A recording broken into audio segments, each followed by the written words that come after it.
मेरा एक सवाल है आपसे, जी सर। सोच समझ के जवाब दीजिए। दुनिया में सबसे ज़्यादा मुसलमानों को अगर चंदा करने का मौका मिले तो वो कहाँ पे सबसे ज़्यादा चंदा हो सकता है? तो जिस जगह ज़्यादा मुसलमान इकट्ठे होते होंगे। किस जगह? वो तो बैतुल्लाह शरीफ ही है। हरमैन शरीफैन में अगर चंदे की अपील की जाए तो सबसे ज़्यादा चंदा हो सकता है। लाखों लोग रोज़ाना विजिट करते हैं। क्या आपने सुना कि वहाँ चंदा मांगा जा रहा है? नहीं। आप माशाल्लाह होकर आए, किसी नमाज में ऐलान हुआ हो कि भाई चंदा दे? नहीं। क्यों? चंदा बॉक्स भी हमें कहीं मस्जिद के बाहर भी नहीं नजर आया। वजह क्या है इसकी? बल्कि मस्जिदों के बाहर हमने देखा कहीं खजूरें रखी हुई हैं, कहीं इस तरह पानी रखे हुए हैं। ठीक है, ले जाओ, कुछ ले जाओ। आप दुबई चले जाए, आपको नहीं कहीं तरगीब मिलेगी। ओमान चले जाएं और कहीं जीसीसी में चले जाएं, आपको ये मांगने वाला कल्चर नजर नहीं आएगा। वजह क्या है इसकी? क्या वजह है? देखिए, हरम शरीफ के सामने ना जो क्लॉक टावर बना हुआ है, जी जी, उस क्लॉक टावर के ऊपर ही लिखा हुआ है, उसके मेन गेट पे आप देखेंगे लिखा हुआ है वक्फ फिल हरम। उस क्लॉक टावर में काफी सारे 5 स्टार 7 स्टार होटल हैं और बहुत बड़ा मॉल भी है उसमें। मॉल भी है। उन सब की जो अर्निंग आती है हरम पे खर्च हो रही। सरकारी सतह पे तो सपोर्ट जो भी है, लेकिन ऐसी कई चीजें हैं जिसकी अर्निंग जो है वो हरम में आती है।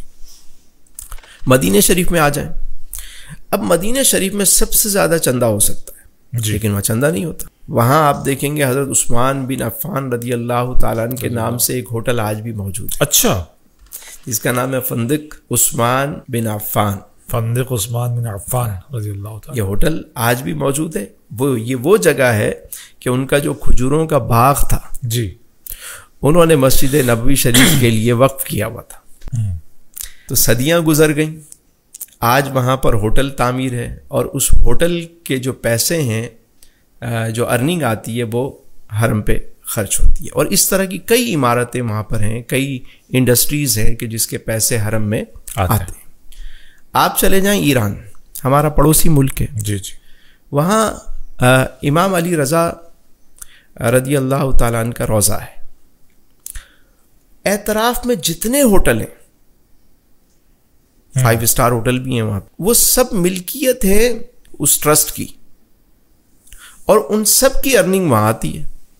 अच्छा। यानी इतना फंड जमा होता है, जैसे ही फंड जमा हो गया उन्होंने कोई और प्रॉपर्टी खरीद ली, कोई और चीज़ खरीद ली और उसको वक्फ कर दिया रोज़े के लिए। इससे क्या हुआ? आपके एसेट बढ़ते चले गए, इनकम बढ़ती चली गई, पैसा जमा हो गया, फिर कोई चीज़ खरीद ली, उसको वक्फ कर दिया आपने। जी। हम इदारे तो बनाते हैं लेकिन सोर्स ऑफ इनकम जनरेट नहीं करते। ऐसा ही है। अब क्या हुआ? इदारे बढ़ते जा रहे हैं, सोर्स है नहीं, एक ही सोर्स है कि हमने मांगना है। अब खर्चे बढ़ते जा रहे हैं। अभी क्या हुआ? जब कोविड आया तो सबसे ज्यादा वो इदारे मुतासिर हुए कि जो चंदा बेच थे, क्योंकि हर चीज बंद हो गई। अब कहां से कोई इनकम आई? इदारे मुतासिर हो गए। लेकिन ये एक मैसेज था बहुत बड़ा, हमने उससे भी सबक नहीं सीखा। ठीक हो गया भाई, आप इतने इदारे बना रहे हैं तो साथ में कुछ सोर्स ऑफ इनकम तो साथ में जोड़ें। कोई शादी हॉल खोल लें, कोई होटल खोल दें, कोई इंडस्ट्री के लिए जगह लेके उसको रेंटल पे कर दें, आपको मतलब इनकम आती रहे। आपके खर्चे बढ़ते जाएंगे तो रेंट भी बढ़ता चला जाएगा। ठीक है, हम ये नहीं करते। सर वो कहते हैं कि वो मतलब चंदा मांगना जो है ना, वो इस्लामी तरीका यही है। आका करीम अलैहिस्सलाम की पूरी सीरा मुबारका में कितने मौके पे जो है वो हुजूर ने ये हुक्म फरमाया हो। सर एक का तो आपने जिक्र फरमाया तब, लेकिन वो इस्तरारी कैफियत है, जंगे तबूक। इसके अलावा आप मुझे बताएं, हाँ दूर से कोई कबीला आया, उसने आकर कोई अर्ज की और अपने हाल बयान किए तो ठीक है जिनकी, लेकिन इनफरादी तौर पे कोई आया जी, अपनी रियासत का कोई मामला हुआ तो हुजूर ने ऐसा शानदार इंतजाम फरमाया कि उसमें मांगने की जरूरत ना पड़े। अच्छा, कैसे सर? मैंने आपको अर्ज की ना, वो जो सहाबी आए जिन्होंने आकर अर्ज की तो हुजूर ने फरमाया कि कुल्हाड़ा खरीद के लाओ ताकि तुम अपने पांव पे खड़े हो जाओ, यानी इस्लाम ये पसंद करता है कि तुम मछलियां ला ला के न दो, उसे मछली पकड़ने का तरीका सिखाओ।